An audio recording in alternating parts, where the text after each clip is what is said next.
Okay, this is a continuation from our last episode, Married Men and Their Mistresses. I ended the show by telling you about a woman who had a 2-year affair with a married man, and she remains anonymous for obvious reasons. So this is some of her story.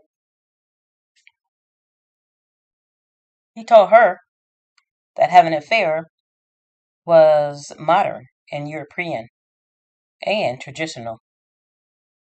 I guess it is traditional and modern for most people who cheat.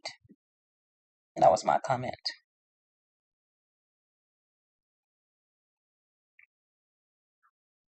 He told me that his marriage was over and there was nothing between them. His wife was more like his sister. They slept in different beds. They had no physical intimacy, and he could not spend the rest of his life in a loveless marriage. She goes to say that we had so many things in common.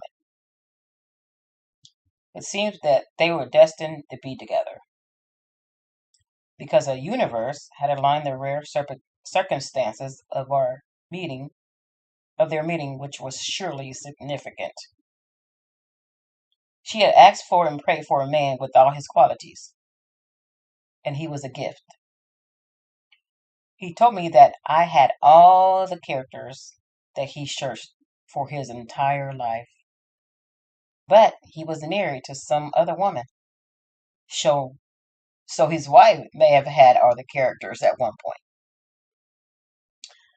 And she goes to say about 3 months into the affair, he told me if I seriously loved him as much as he loved me, there was no choice but for him but to start divorce against his wife.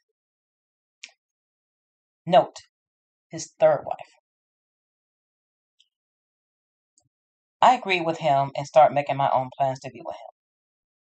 I gave up, get this, she gave up a job in another state because it would have interfered in their master plan to be together. So this woman, she gave up her job to be with a married man. Then after she gave up her job, the married man began giving her excuses. The first one that his family dog was dying. Then his finances were not in order. He would retire soon. His wife didn't drive and he had to wait till his daughter was old enough. That's something I said in my last podcast. They give these excuses that they want to make sure their kids are in college. They want to make sure their kids graduate from high school. It's all about the kids.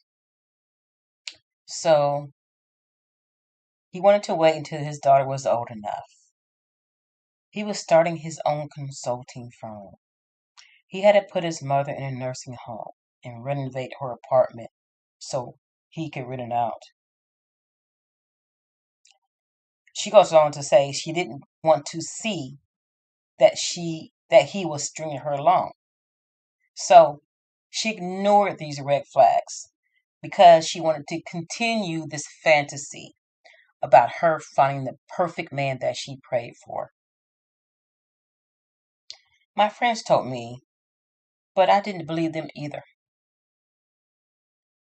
How could they possibly understand that this was a truly unique relationship designed by the universe?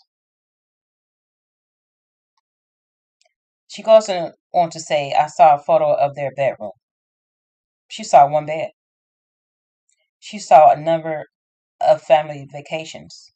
She saw an email from the company responding to his request about a romantic villa in Italy.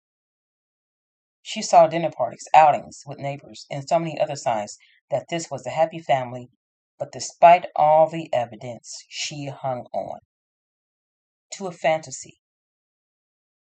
I made excuses for him.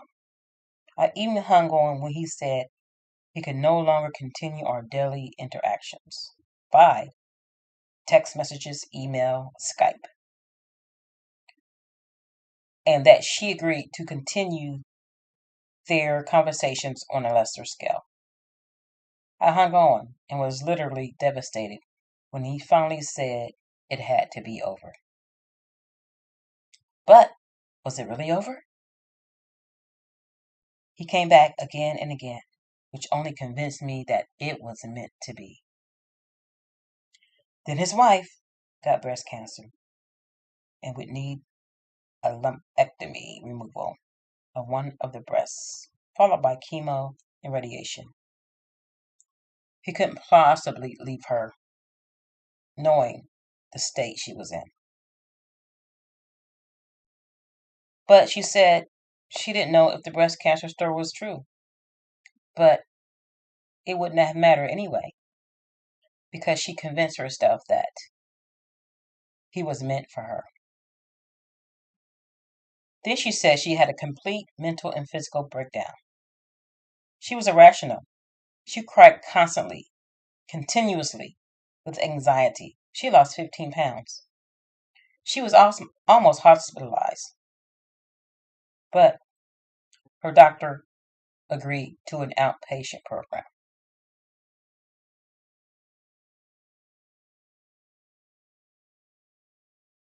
And yet, I was still in touch with this married man.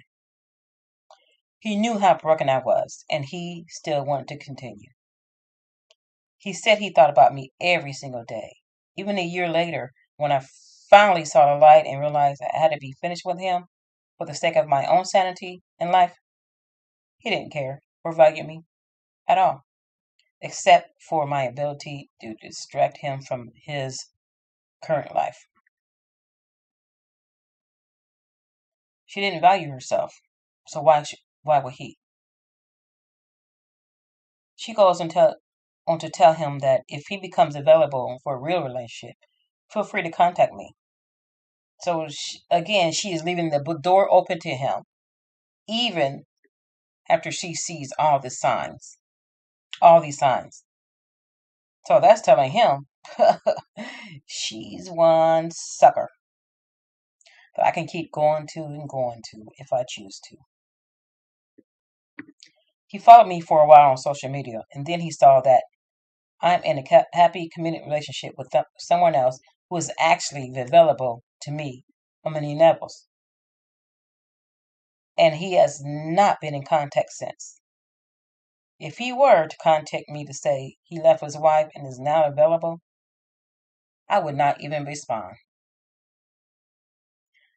That chapter in my life is closed.